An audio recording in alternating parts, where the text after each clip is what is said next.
വിശുദ്ധ മത്തായിയെ വിശുദ്ധ മാർക്കോസ് വിളിക്കുന്നത് അൽഫയുടെ മകനായ ലേവി എന്നാണ്. ഗലീലയിലാണ് അദ്ദേഹം ജനിച്ചത്. റോമാക്കാർക്കു വേണ്ടി ചുങ്കം പിരിക്കലായിരുന്നു തൊഴിൽ. ചുങ്കക്കാരെല്ലാം വിജാതീയരായിരുന്നുവെന്നുള്ള തെർത്തുല്യന്റെ അഭിപ്രായം തെറ്റാണ്. മത്തായി സ്ലീഹ യഹൂദനായിരുന്നു.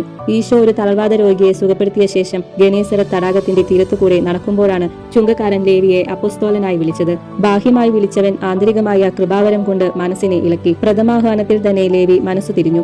ആഹ്ലാദഭരിതനായി ചുങ്കക്കാരെയെല്ലാം വിളിച്ച് ക്രിസ്തുവിനും അപ്പസ്തോലന്മാർക്കും ഒരു വിരുന്നു കൊടുത്തു. ഫരിസേയർക്ക് അത് ഉതുപ്പായെങ്കിലും ഈശോ വിരുന്നു സ്വീകരിച്ചു. തോണിയും വലയും ഉപേക്ഷിച്ച് അപ്പസ്തോലന്മാരായി തീർന്നവർ പിന്നീടും മീൻ പിടിക്കാൻ പോയിട്ടുണ്ട്. എന്നാൽ ലേവി പിന്നീട് ചുങ്കം പിടിക്കാൻ പോയിട്ടില്ല.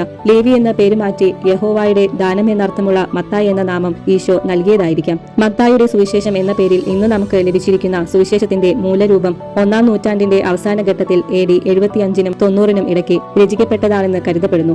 വരാനിരിക്കുന്നവൻ അങ്ങു തന്നെയോ അതോ വേറൊരാളെ കാത്തിരിക്കണമോ എന്ന സ്നാപക യോഹന്നാന്റെ ചോദ്യത്തിനുള്ള ഉത്തരം പോലെ തോന്നും മത്തായിയുടെ സുവിശേഷം. മത്തായിയുടെ സുവിശേഷത്തിന്റെ പ്രതീകം മനുഷ്യനാണ്. സുവിശേഷകനായ മത്തായി പലസ്തീനായിലും എത്യോപ്യയിലും പാർത്തിയായിലും പേഴ്സിയയിലും സുവിശേഷം പ്രസംഗിക്കുകയും അവസാനം രക്തസാക്ഷിയായി മരിക്കുകയും ചെയ്തു. കർത്താവിന്റെ ഒറ്റവാക്കിന് വിശുദ്ധ മത്തായി സ്ലീഹ ലോകഭാരങ്ങൾ താഴെ വെച്ച് ക്രിസ്തുവിന്റെ ലഘുവും മധുരവുമായ നുകം തോളിലെടുത്തു എന്നാണ് വിശുദ്ധ ബ്രിജിറ്റ് പറയുന്നത്.